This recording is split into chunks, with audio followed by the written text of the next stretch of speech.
Chapter 7. It was when curiosity about Gatsby was at its highest that the lights in his house failed to go on one Saturday night, and as obscurely as it had begun, his career as Trimalchio was over. Only gradually did I become aware that the automobiles which turned expectantly into his drive stayed for just a minute and then drove sulkily away. Wondering if he were sick, I went over to find out. An unfamiliar butler with a villainous face squinted at me suspiciously from the door. "Is Mr. Gatsby sick?" "Nope." After a pause, he added, "Sir," in a dilatory, grudging way. I hadn't seen him around, and I was rather worried. "Tell him Mr. Carroway came over." "Who?" he demanded rudely. "Carroway?" "Carroway. All right, I'll tell him." Abruptly, he slammed the door. My Finn informed me that Gatsby had dismissed every servant in his house a week ago, and replaced them with half a dozen others, who never went into West Egg Village to be bribed by the tradesmen, but ordered moderate supplies over the telephone. The grocery boy reported that the kitchen looked like a pigsty, and the general opinion in the village was that the new people weren't servants at all. Next day, Gatsby called me on the phone. "Going away?" I inquired. "No, old sport. I hear you fired all your servants." I wanted somebody who wouldn't gossip. "Daisy comes over quite often, in the afternoons." So the whole caravansary had fallen in like a card house at the disapproval in her eyes. "There's some people Wolfsheim wanted to do something for. They're all brothers and sisters. They used to run a small hotel." "I see." He was calling up at Daisy's request. Would I come to lunch at her house tomorrow? Miss Baker would be there. Half an hour later, Daisy herself telephoned, and seemed relieved to find that I was coming. Something was up. And yet I couldn't believe that they would choose this occasion for a scene, especially for the rather harrowing scene that Gatsby had outlined in the garden. The next day was broiling, almost the last, certainly the warmest of the summer. As my train emerged from the tunnel into sunlight, only the hot whistles of the National Biscuit Company broke the simmering hush at noon. The straw seats of the car hovered on the edge of combustion. The woman next to me perspired delicately for a while into her white shirtwaist, and then, as her newspaper dampened under her fingers, lapsed despairingly into deep heat with a desolate cry. Her pocketbook slapped to the floor. "Oh my!" she gasped. I picked it up with a weary bend and handed it back to her, holding it at arm's length and by the extreme tip of the corners to indicate that I had no designs upon it. But everyone nearby, including the woman, suspected me just the same. "Hot," said the conductor to familiar faces. "Some weather. Hot, hot, hot. Is it hot enough for you? Is it hot? Is it?" ? My commutation ticket came back to me with a dark stain from his hand. That anyone should care in this heat, whose flushed lips he kissed, whose head made damp the pajama pocket over his heart. Through the hall of the Buchanan's house blew a faint wind, carrying the sound of the telephone bell out to Gatsby and me as we waited at the door. "The master's body?" roared the butler into the mouthpiece. "I'm sorry, madam, but we can't furnish it. It's far too hot to touch this noon." What he really said was, "Yes, I'll see." He set down the receiver and came toward us, glistening slightly, to take our stiff straw hats. "Madam expects you in the salon," he cried, needlessly indicating the direction. In this heat, every extra gesture was an affront to the common store of life. The room, shadowed well with awnings, was dark and cool. Daisy and Jordan lay upon an enormous couch, like silver idols weighing down their own white dresses against the singing breeze of the fans. "We can't move," they said together. Jordan's fingers, powdered white over their tan, rested for a moment in mine. "And Mr. Thomas Buchanan, the athlete?" I inquired. Simultaneously I heard his voice, gruff, muffled, husky, at the hall telephone. Gatsby stood in the center of the crimson carpet and gazed around with fascinated eyes. Daisy watched him and laughed, her sweet, exciting laugh. A tiny gust of powder rose from her bosom into the air. "The rumor is," whispered Jordan, "that's Tom's girl on the telephone." We were silent. The voice in the hall rose high with annoyance. "Very well then, I won't sell you the car at all. I'm under no obligations to you at all, and as for your bothering me about it at lunchtime, I won't stand that at all." Holding down the receiver, said Daisy cynically. "No, he's not," I assured her. "It's a bona fide deal. I happen to know about it." Tom flung open the door, blocked out its space for a moment with his thick body, and hurried into the room. "Mr. Gatsby!" He put out his broad, flat hand with well-concealed dislike. "I'm glad to see you, sir. Nick?" "Make us a cold drink," cried Daisy. As he left the room again, she got up and went over to Gatsby and pulled his face down, kissing him on the mouth. "You know I love you," she murmured. "You forget there's a lady present," said Jordan. Daisy looked around doubtfully. "You kissed Nick, too. What a low, vulgar girl." "I don't care," cried Daisy, and began to clog on the brick fireplace. Then she remembered the heat and sat down guiltily on the couch just as a freshly laundered nurse leading a little girl came into the room. "Blessed precious," she crooned, holding out her arms. "Come to your own mother that loves you." The child, relinquished by the nurse, rushed across the room and rooted shyly into her mother's dress. "The blessed precious! Did Mother get powder on your old yellowy hair? Stand up now and say, 'Howdy do.'" Gatsby and I, in turn, leaned down and took the small, reluctant hand. Afterward, he kept looking at the child with surprise. I don't think he had ever really believed in its existence before. "I got dressed before luncheon," said the child, turning eagerly to Daisy. "That's because your mother wanted to show you off." Her face bent into the single wrinkle of the small white neck. "You dream, you! You absolute little dream!" "Yes," admitted the child calmly. "Aunt Jordan's got on a white dress, too. How do you like Mother's friends?" Daisy turned her around so that she faced Gatsby. "Do you think they're pretty?" "Where's Daddy?" "She doesn't look like her father," explained Daisy. "She looks like me. She's got my hair and shape of the face." Daisy sat back upon the couch. The nurse took a step forward and held out her hand. "Come, Pammy." "Goodbye, sweetheart." With a reluctant backward glance, the well-disciplined child held to her nurse's hand and was pulled out the door, just as Tom came back, preceding 4 gin rickeys that clicked full of ice. Gatsby took up his drink. "They certainly look cool," he said with visible tension. We drank in long, greedy swallows. "I read somewhere that the sun's getting hotter every year," said Tom genially. "It seems that pretty soon the Earth's going to fall into the sun. Or wait a minute, it's just the opposite. The sun's getting colder every year. Come outside," he suggested to Gatsby. "I'd like you to have a look at the place." I went with them out to the veranda. On the green Sound, stagnant in the heat, one small sail crawled slowly toward the fresher sea. Gatsby's eyes followed it momentarily. He raised his hand and pointed across the bay. "I'm right across from you." "So you are." Our eyes lifted over the rose beds and the hot lawn and the weedy refuse of the dog days along shore. Slowly the white wings of the boat moved against the blue cool limit of the sky. Ahead lay the scalloped ocean and the abounding Blessed Isles. "There's sport for you," said Tom, nodding. "I'd like to be out there with him for about an hour."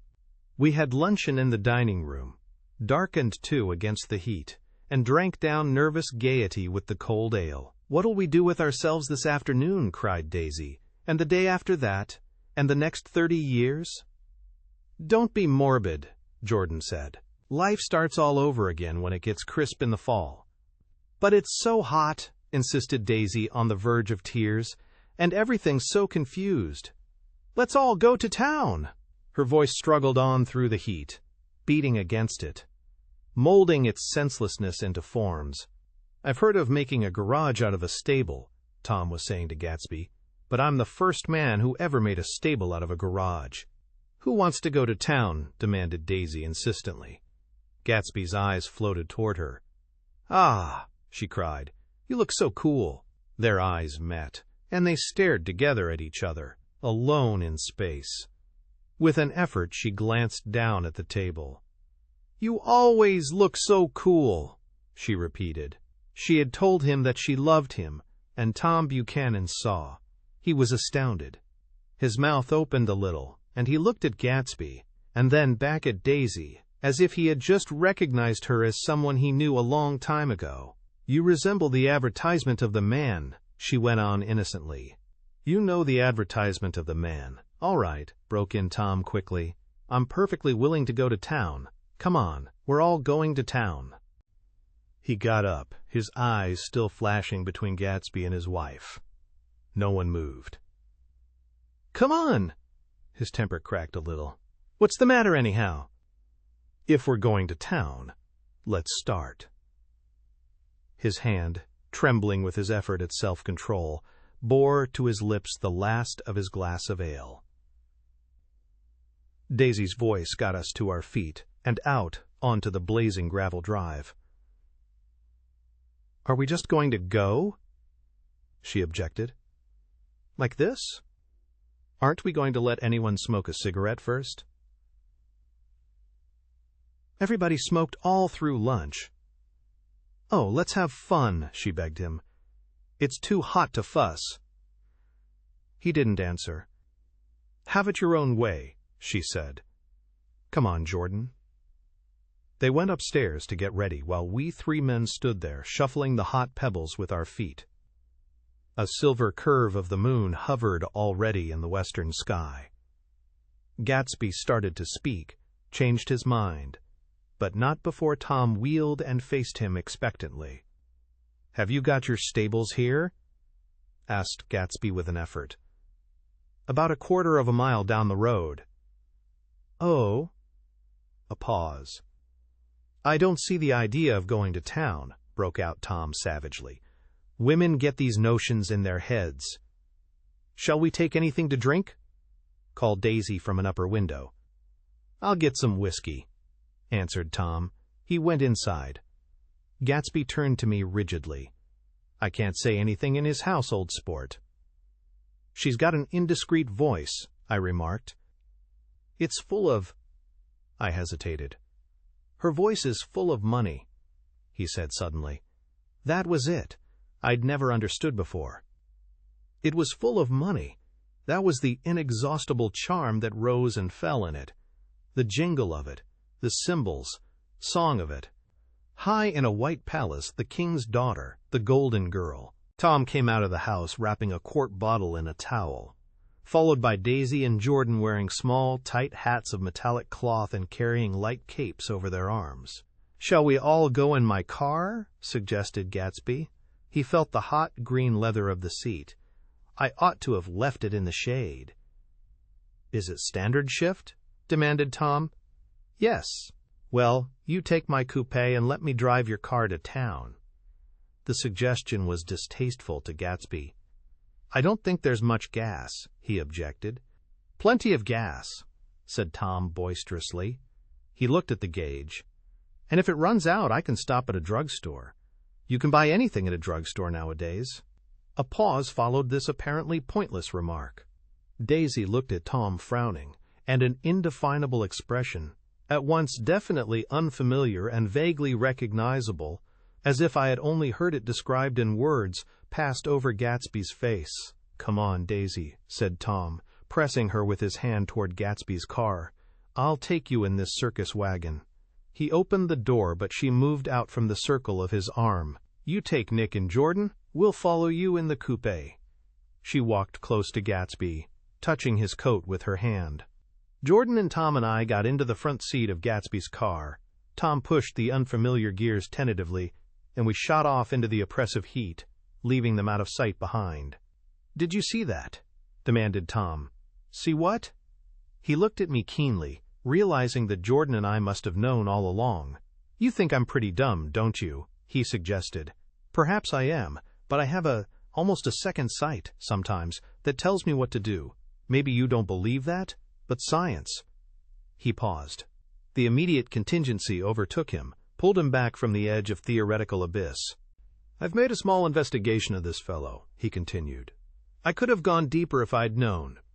"Do you mean you've been to a medium?" inquired Jordan humorously. "What?" Confused, he stared at us as we laughed. "A medium?" "About Gatsby. About Gatsby." No, I haven't. I said I'd been making a small investigation of his past. And you found he was an Oxford man, said Jordan helpfully. An Oxford man? He was incredulous. Like hell he is? He wears a pink suit. Nevertheless, he's an Oxford man. Oxford, New Mexico, snorted Tom contemptuously. Or something like that. Listen, Tom, if you're such a snob, why did you invite him to lunch? Demanded Jordan crossly. Daisy invited him. She knew him before we were married. God knows where. We were all irritable now with the fading ale, and aware of it we drove for a while in silence. Then, as Dr. T.J. Eckelberg's faded eyes came into sight down the road, I remembered Gatsby's caution about gasoline. We've got enough to get us to town, said Tom. But there's a garage right here, objected Jordan. I don't want to get stalled in this baking heat. Tom threw on both brakes impatiently, and we slid to an abrupt, dusty stop under Wilson's sign. After a moment, the proprietor emerged from the interior of his establishment and gazed hollow-eyed at the car. Let's have some gas, cried Tom roughly. What do you think we stopped for? To admire the view. I'm sick, said Wilson without moving. Been sick all day. What's the matter? I'm all run down. Well, shall I help myself? Tom demanded. You sounded well enough on the phone. With an effort, Wilson left the shade and support of the doorway, and, breathing hard, unscrewed the cap of the tank. In the sunlight, his face was green. I didn't mean to interrupt your lunch, he said, but I need money pretty bad, and I was wondering what you were going to do with your old car. How do you like this one? Inquired Tom. I bought it last week. It's a nice yellow one, said Wilson as he strained at the handle. Like to buy it? Big chance.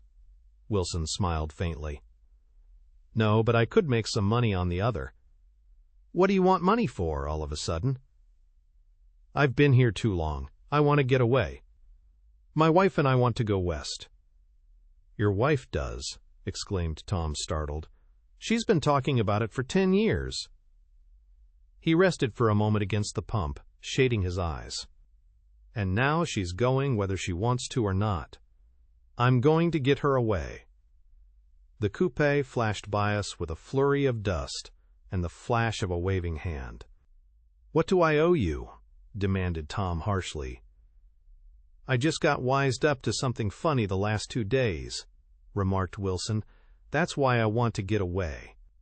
That's why I've been bothering you about the car. What do I owe you? $1.20. The relentless beating heat was beginning to confuse me, and I had a bad moment there before I realized that so far his suspicions hadn't alighted on Tom. He had discovered that Myrtle had some sort of life apart from him in another world, and the shock had made him physically sick.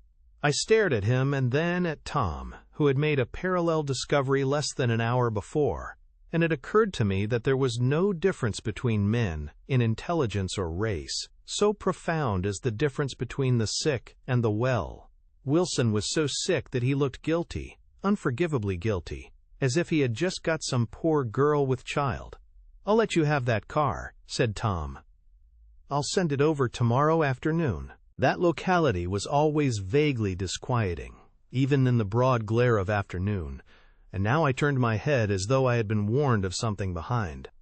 Over the ash heaps the giant eyes of Dr. T.J. Eckelberg kept their vigil, but I perceived after a moment that other eyes were regarding us with peculiar intensity from less than 20 feet away.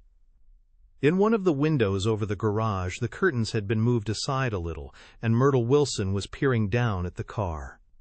So engrossed was she that she had no consciousness of being observed, and one emotion after another crept into her face like objects into a slowly developing picture. Her expression was curiously familiar. It was an expression I had often seen on women's faces, but on Myrtle Wilson's face it seemed purposeless and inexplicable until I realized that her eyes, wide with jealous terror, were fixed not on Tom, but on Jordan Baker, whom she took to be his wife. There is no confusion like the confusion of a simple mind, and as we drove away, Tom was feeling the hot whips of panic. His wife and his mistress, until an hour ago secure and inviolate, were slipping precipitately from his control. Instinct made him step on the accelerator with the double purpose of overtaking Daisy and leaving Wilson behind, and we sped along toward Astoria at 50 miles an hour, until among the spidery girders of the elevated, we came in sight of the easy-going blue coupe. "Those big movies around 50th Street are cool," suggested Jordan. "I love New York on summer afternoons when everyone's away. There's something very sensuous about it, overripe, as if all sorts of funny fruits were going to fall into your hands." The word sensuous had the effect of further disquieting Tom. But before he could invent a protest, the coupe came to a stop, and Daisy signaled us to draw up alongside. "Where are we going?" she cried. "How about the movies?" "It's so hot," she complained. "You go. We'll ride around and meet you after." With an effort, her wit rose faintly. "We'll meet you on some corner. I'll be the man smoking 2 cigarettes." "We can't argue about it here," Tom said impatiently, as a truck gave out a cursing whistle behind us. "You follow me to the south side of Central Park, in front of the plaza." Several times he turned his head and looked back for their car, and if the traffic delayed them, he slowed up until they came into sight. I think he was afraid they would dart down a side street and out of his life forever, but they didn't, and we all took the less explicable step of engaging the parlor of a suite in the Plaza Hotel. The prolonged and tumultuous argument that ended by herding us into that room eludes me, though I have a sharp physical memory that in the course of it my underwear kept climbing like a damp snake around my legs, and intermittent beads of sweat raced cool across my back. The notion originated with Daisy's suggestion that we hire 5 bathrooms and take cold baths, and then assumed more tangible form as a place to have a mint julep. Each of us said over and over that it was a crazy idea. We all talked at once to a baffled clerk, and thought, or pretended to think, that we were being very funny. The room was large and stifling, and though it was already 4 o'clock, opening the windows admitted only a gust of hot shrubbery from the park. Daisy went to the mirror and stood with her back to us, fixing her hair. "It's a swell suite," whispered Jordan respectfully, and everyone laughed.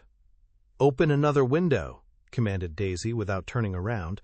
"There aren't any more." "Well, we'd better telephone for an axe." "The thing to do is to forget about the heat," said Tom impatiently.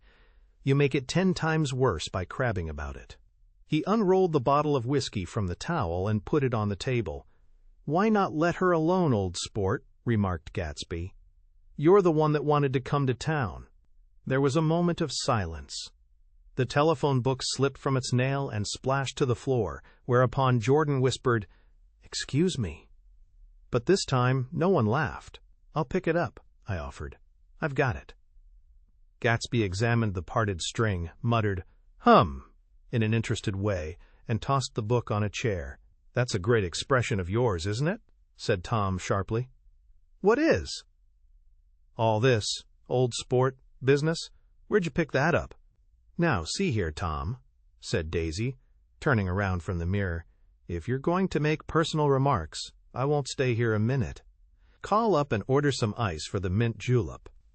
As Tom took up the receiver, the compressed heat exploded into sound, and we were listening to the portentous chords of Mendelssohn's Wedding March from the ballroom below.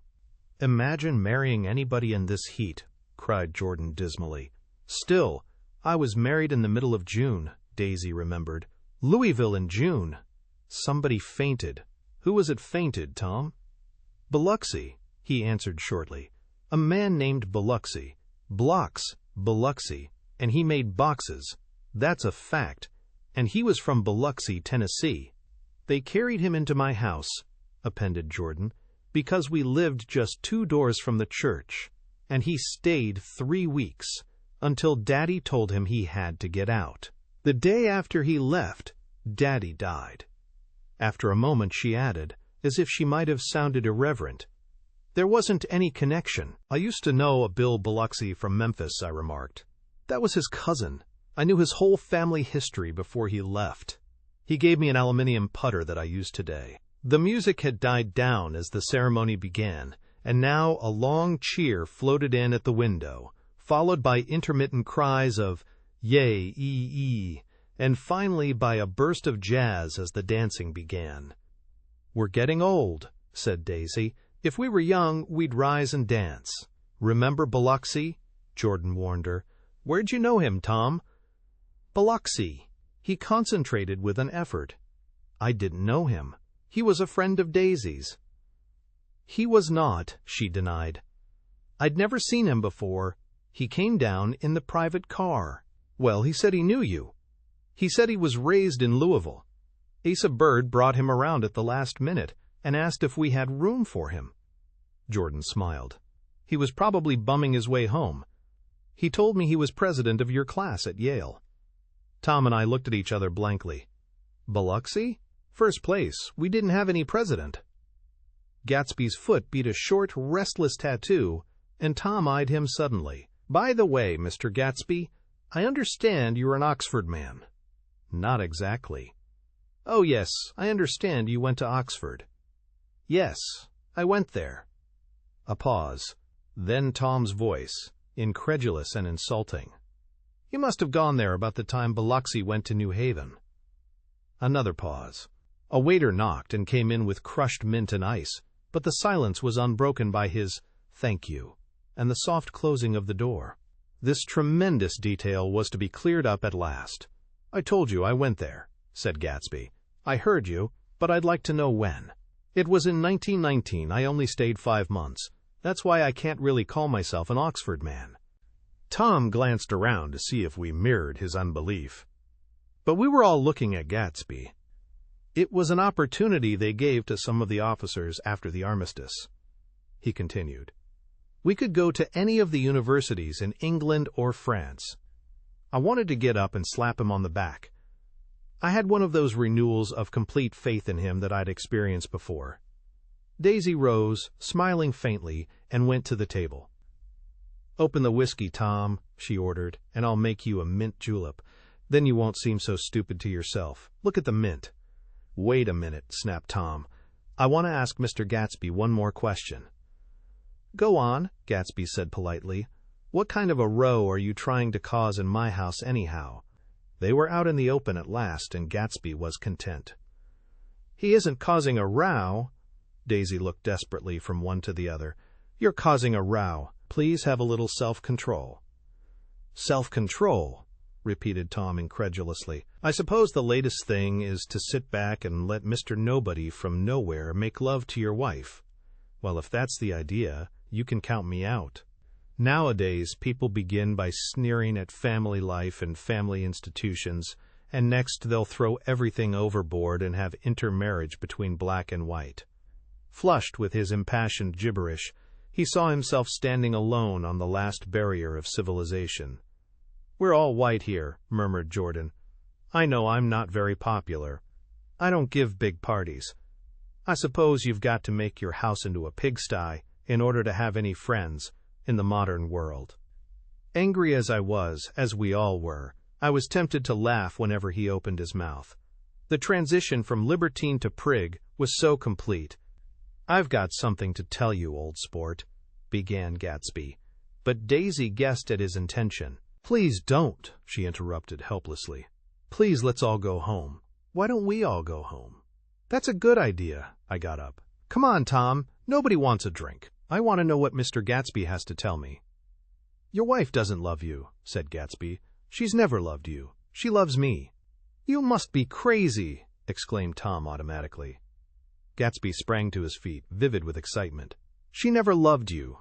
Do you hear?" he cried. "She only married you because I was poor, and she was tired of waiting for me.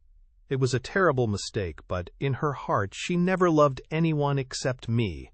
At this point, Jordan and I tried to go, but Tom and Gatsby insisted with competitive firmness that we remain, as though neither of them had anything to conceal, and it would be a privilege to partake vicariously of their emotions. "Sit down, Daisy." Tom's voice groped unsuccessfully for the paternal note. "What's been going on? I want to hear all about it." "I told you what's been going on," said Gatsby. "Going on for 5 years, and you didn't know." Tom turned to Daisy sharply. "You've been seeing this fellow for 5 years?" "Not seeing," said Gatsby. "No, we couldn't meet." But both of us loved each other all that time, old sport, and you didn't know. I used to laugh sometimes, but there was no laughter in his eyes. To think that you didn't know. Oh, that's all. Tom tapped his thick fingers together like a clergyman and leaned back in his chair. You're crazy, he exploded. I can't speak about what happened 5 years ago, because I didn't know Daisy then, and I'll be damned if I see how you got within a mile of her unless you brought the groceries to the back door. But all the rest of that's a goddamned lie. Daisy loved me when she married me, and she loves me now. No, said Gatsby, shaking his head. She does, though. The trouble is that sometimes she gets foolish ideas in her head and doesn't know what she's doing. He nodded sagely. And what's more, I love Daisy too. Once in a while I go off on a spree and make a fool of myself, but I always come back, and in my heart I love her all the time. You're revolting, said Daisy. She turned to me, and her voice, dropping an octave lower, filled the room with thrilling scorn. Do you know why we left Chicago? I'm surprised that they didn't treat you to the story of that little spree. Gatsby walked over and stood beside her. Daisy, that's all over now, he said earnestly. It doesn't matter anymore. Just tell him the truth, that you never loved him, and it's all wiped out forever. She looked at him blindly. Why, how could I love him possibly? You never loved him. She hesitated. Her eyes fell on Jordan and me with a sort of appeal, as though she realized at last what she was doing, and as though she had never, all along, intended doing anything at all. But it was done now. It was too late. I never loved him, she said with perceptible reluctance. Not at Kapiolani? Demanded Tom suddenly. No. From the ballroom beneath, muffled and suffocating chords were drifting up on hot waves of air. Not that day I carried you down from the punch bowl to keep your shoes dry? There was a husky tenderness in his tone. Daisy? Please don't. Her voice was cold, but the rancor was gone from it. She looked at Gatsby. There, Jay, she said, but her hand, as she tried to light a cigarette, was trembling. Suddenly she threw the cigarette and the burning match on the carpet. Oh, you want too much, she cried to Gatsby. I love you now. Isn't that enough? I can't help what's past. She began to sob helplessly. I did love him once, but I loved you too. Gatsby's eyes opened and closed. You loved me too? He repeated. Even that's a lie, said Tom savagely. She didn't know you were alive. Why, there's things between Daisy and me that you'll never know, things that neither of us can ever forget. The words seemed to bite physically into Gatsby. I want to speak to Daisy alone, he insisted. She's all excited now. Even alone, I can't say I never loved Tom, she admitted in a pitiful voice. It wouldn't be true. Of course it wouldn't, agreed Tom. She turned to her husband. As if it mattered to you, she said. Of course it matters. I'm going to take better care of you from now on. You don't understand, said Gatsby, with a touch of panic. You're not going to take care of her anymore. I'm not? Tom opened his eyes wide and laughed. He could afford to control himself now. Why's that? Daisy's leaving you. Nonsense. I am, though, she said with a visible effort. She's not leaving me. Tom's words suddenly leaned down over Gatsby. Certainly not for a common swindler who'd have to steal the ring he put on her finger. I won't stand this, cried Daisy. Oh, please, let's get out. Who are you, anyhow? Broke out Tom. You're one of that bunch that hangs around with Meyer Wolfsheim. That much I happen to know. I've made a little investigation into your affairs, and I'll carry it further tomorrow. You can suit yourself about that, old sport, said Gatsby steadily. I found out what your drugstores were. He turned to us and spoke rapidly. He and this Wolfsheim bought up a lot of side street drugstores here and in Chicago and sold grain alcohol over the counter. That's one of his little stunts. I picked him for a bootlegger the first time I saw him, and I wasn't far wrong. What about it? Said Gatsby politely. I guess your friend Walter Chase wasn't too proud to come in on it. And you left him in the lurch, didn't you? You let him go to jail for a month over in New Jersey. God! You ought to hear Walter on the subject of you. He came to us dead broke. He was very glad to pick up some money, old sport.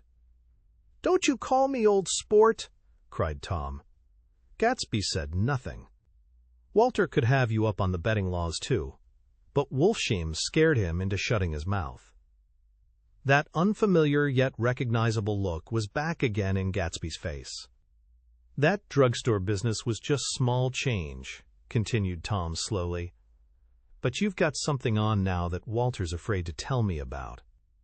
I glanced at Daisy, who was staring terrified between Gatsby and her husband, and at Jordan, who had begun to balance an invisible but absorbing object on the tip of her chin. Then I turned back to Gatsby and was startled at his expression. He looked, and this is said in all contempt for the babbled slander of his garden, as if he had killed a man. For a moment, the set of his face could be described in just that fantastic way. It passed, and he began to talk excitedly to Daisy, denying everything, defending his name against accusations that had not been made. But with every word she was drawing further and further into herself, so he gave that up, and only the dead dream fought on as the afternoon slipped away, trying to touch what was no longer tangible, struggling unhappily, undespairingly, toward that lost voice across the room. The voice begged again to go. "Please, Tom, I can't stand this anymore." Her frightened eyes told that whatever intentions, whatever courage she had had, were definitely gone. "You two start on home, Daisy," said Tom, "in Mr. Gatsby's car." She looked at Tom, alarmed now, but he insisted with magnanimous scorn. "Go on. He won't annoy you. I think he realizes that his presumptuous little flirtation is over." They were gone, without a word, snapped out, made accidental, isolated, like ghosts, even from our pity. After a moment, Tom got up and began wrapping the unopened bottle of whiskey in the towel. "Want any of this stuff, Jordan? Nick?" I didn't answer. "Nick?" he asked again. "What? Want any?" "No, I just remembered that today's my birthday." I was 30. Before me stretched the portentous, menacing road of a new decade. It was 7 o'clock when we got into the coupe with him and started for Long Island. Tom talked incessantly, exulting and laughing, but his voice was as remote from Jordan and me as the foreign clamor on the sidewalk or the tumult of the elevated overhead. Human sympathy has its limits, and we were content to let all their tragic arguments fade with the city lights behind. 30. The promise of a decade of loneliness, a thinning list of single men to know, a thinning briefcase of enthusiasm, thinning hair. But there was Jordan beside me, who, unlike Daisy, was too wise ever to carry well-forgotten dreams from age to age. As we passed over the dark bridge, her wan face fell lazily against my coat's shoulder, and the formidable stroke of 30 died away with the reassuring pressure of her hand. So we drove on toward death through the cooling twilight. The young Greek, Michaelis, who ran the coffee joint beside the ash heaps, was the principal witness at the inquest. He had slept through the heat until after 5, when he strolled over to the garage and found George Wilson sick in his office. Really sick, pale as his own pale hair and shaking all over. Michaelis advised him to go to bed, but Wilson refused, saying that he'd miss a lot of business if he did. While his neighbor was trying to persuade him, a violent racket broke out overhead. "I've got my wife locked in up there," explained Wilson calmly. "She's going to stay there till the day after tomorrow, and then we're going to move away." Michaelis was astonished. They had been neighbors for 4 years, and Wilson had never seemed faintly capable of such a statement. Generally, he was one of these worn-out men. When he wasn't working, he sat on a chair in the doorway and stared at the people and the cars that passed along the road. When anyone spoke to him, he invariably laughed in an agreeable, colorless way. He was his wife's man and not his own. So naturally, Michaelis tried to find out what had happened, but Wilson wouldn't say a word. Instead, he began to throw curious, suspicious glances at his visitor and ask him what he'd been doing at certain times on certain days. Just as the latter was getting uneasy, some workmen came past the door bound for his restaurant, and Michaelis took the opportunity to get away, intending to come back later. But he didn't. He supposed he forgot to, that's all. When he came outside again, a little after 7, he was reminded of the conversation because he heard Mrs. Wilson's voice, loud and scolding, downstairs in the garage. "Beat me," he heard her cry. "Throw me down and beat me, you dirty little coward." A moment later she rushed out into the dusk, waving her hands and shouting. Before he could move from his door, the business was over. The death car, as the newspapers called it, didn't stop. It came out of the gathering darkness, wavered tragically for a moment, and then disappeared around the next bend. Mavro Michaelis wasn't even sure of its color. He told the first policeman that it was light green. The other car, the one going toward New York, came to rest 100 yards beyond, and its driver hurried back to where Myrtle Wilson, her life violently extinguished, knelt in the road and mingled her thick dark blood with the dust. Michaelis and this man reached her first, but when they had torn open her shirtwaist, still damp with perspiration, they saw that her left breast was swinging loose like a flap, and there was no need to listen for the heart beneath.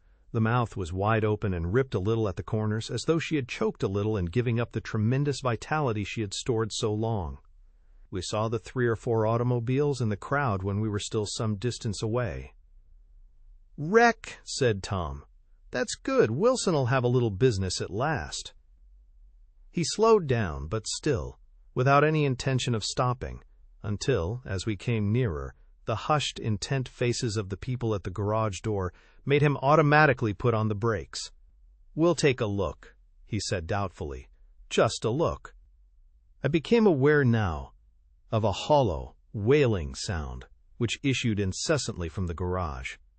A sound which, as we got out of the coupe and walked toward the door, resolved itself into the words, "Oh, my God," uttered over and over in a gasping moan. "There's some bad trouble here," said Tom excitedly. He reached up on tiptoes and peered over a circle of heads into the garage, which was lit only by a yellow light in a swinging metal basket overhead. Then he made a harsh sound in his throat, and with a violent thrusting movement of his powerful arms pushed his way through. The circle closed up again with a running murmur of expostulation. It was a minute before I could see anything at all. Then new arrivals deranged the line, and Jordan and I were pushed suddenly inside. Myrtle Wilson's body, wrapped in a blanket, and then in another blanket, as though she suffered from a chill in the hot night, lay on a work table by the wall, and Tom, with his back to us, was bending over it, motionless. Next to him stood a motorcycle policeman taking down names with much sweat and correction in a little book. At first I couldn't find the source of the high, groaning words that echoed clamorously through the bare garage. Then I saw Wilson standing on the raised threshold of his office, swaying back and forth and holding to the doorpost with both hands. Some man was talking to him in a low voice and attempting, from time to time, to lay a hand on his shoulder. But Wilson neither heard nor saw. His eyes would drop slowly from the swinging light to the laden table by the wall, and then jerk back to the light again, and he gave out incessantly his high, horrible call. "Oh, my Gaudi! Oh, my Gaudi! Oh, Gaudi! Oh, my Gaudi!" Presently Tom lifted his head with a jerk and, after staring around the garage with glazed eyes, addressed a mumbled, incoherent remark to the policeman. "M-A-V," the policeman was saying. "Oh, no, R," corrected the man. "M-A-V-R-O." "Listen to me," muttered Tom fiercely. "R," said the policeman. "O, G, G." He looked up as Tom's broad hand fell sharply on his shoulder. "What you want, fella?" "What happened?" "That's what I want to know." "Auto hit her. Instantly killed." "Instantly killed," repeated Tom, staring. "She ran out Ena Road. Son of a bitch didn't even stop his car." "There was 2 cars," said Michaelis. "One comin', one goin'. See?" "Going where?" asked the policeman keenly. "One goin', each way." "Well, she—" His hand rose toward the blankets but stopped halfway and fell to his side. She ran out there and, the one comin' from New York knocked right into her, goin' 30 or 40 miles an hour. "What's the name of this place here?" demanded the officer. "Hasn't got any name." A pale, well-dressed Negro stepped near. "It was a yellow car," he said. "Big yellow car." "New. See the accident?" asked the policeman. "No, but the car passed me down the road, goin' faster'n 40, goin' 50, 60. Come here and let's have your name. Look out now. I want to get his name." Some words of this conversation must have reached Wilson, swaying in the office door, for suddenly a new theme found voice among his grasping cries. "You don't have to tell me what kind of car it was." "I know what kind of car it was." Watching Tom, I saw the wad of muscle back of his shoulder tighten under his coat. He walked quickly over to Wilson and, standing in front of him, seized him firmly by the upper arms. "You've got to pull yourself together," he said with soothing gruffness. Wilson's eyes fell upon Tom. He started up on his tiptoes and then would have collapsed to his knees had not Tom held him upright. "Listen," said Tom, shaking him a little. "I just got here a minute ago from New York. I was bringing you that coupe we've been talking about. That yellow car I was driving this afternoon wasn't mine. Do you hear? I haven't seen it all afternoon." Only the Negro and I were near enough to hear what he said, but the policeman caught something in the tone and looked over with truculent eyes. "What's all that?" he demanded. "I'm a friend of his." Tom turned his head but kept his hands firm on Wilson's body.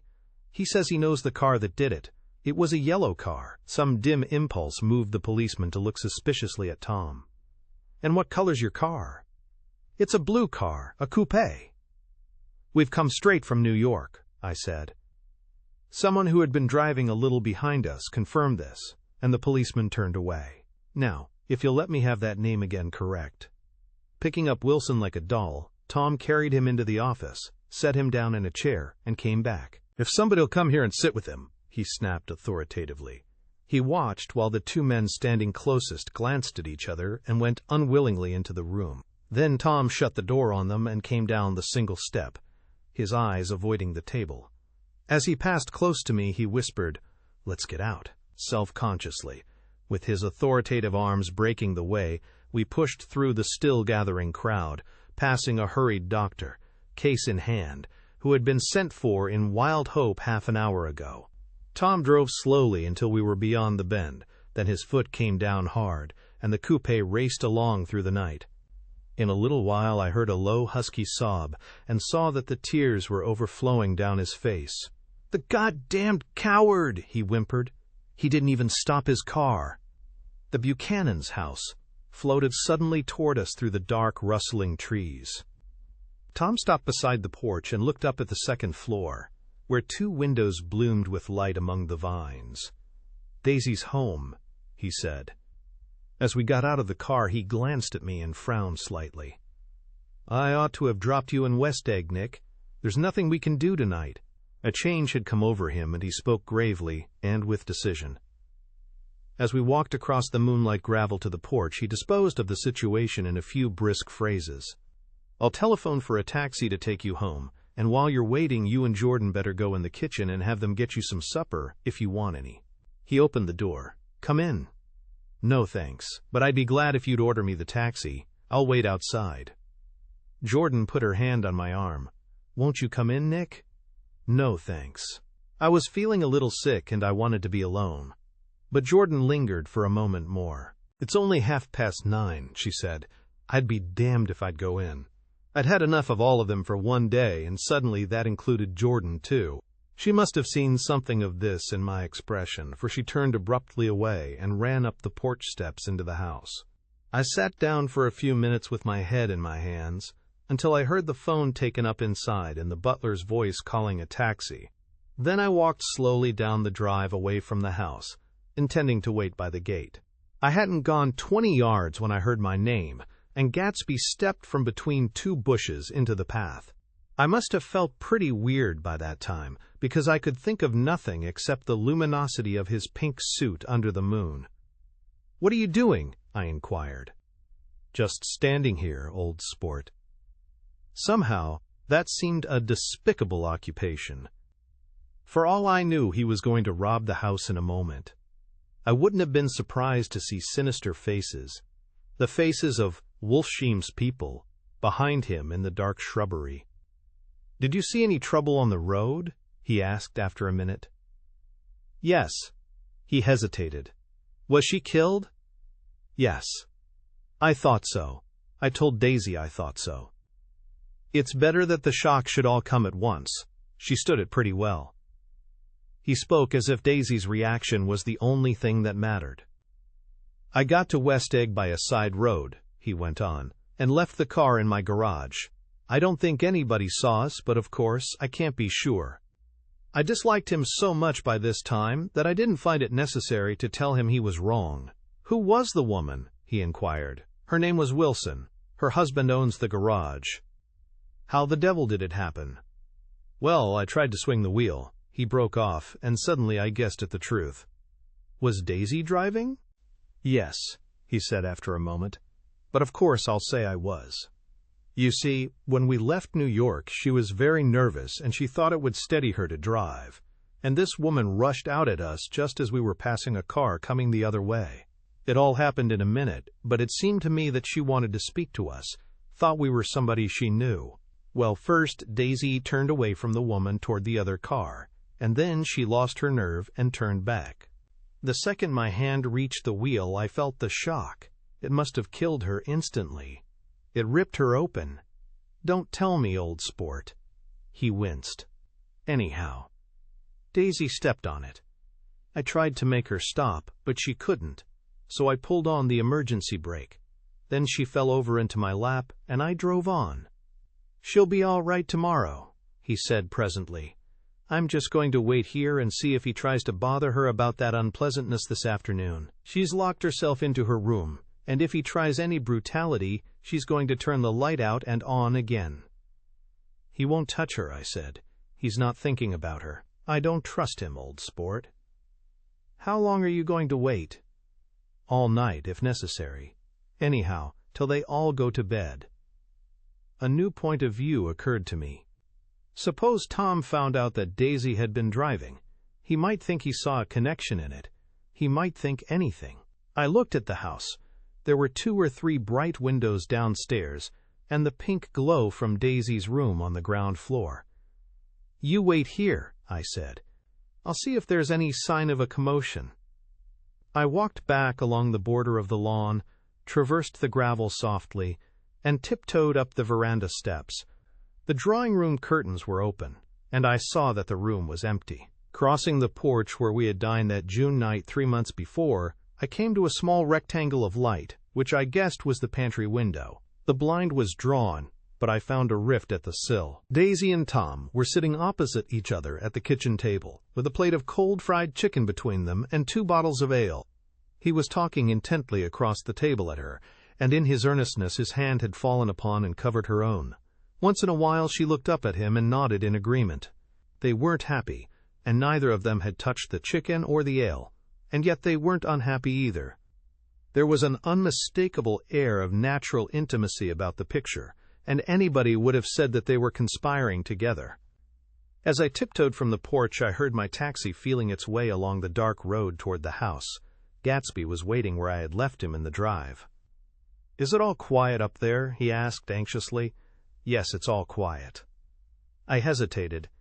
"You'd better come home and get some sleep." He shook his head. "I want to wait here till Daisy goes to bed." "Good night, old sport." He put his hands in his coat pockets and turned back eagerly to his scrutiny of the house, as though my presence marred the sacredness of the vigil. So I walked away and left him standing there in the moonlight, watching over nothing.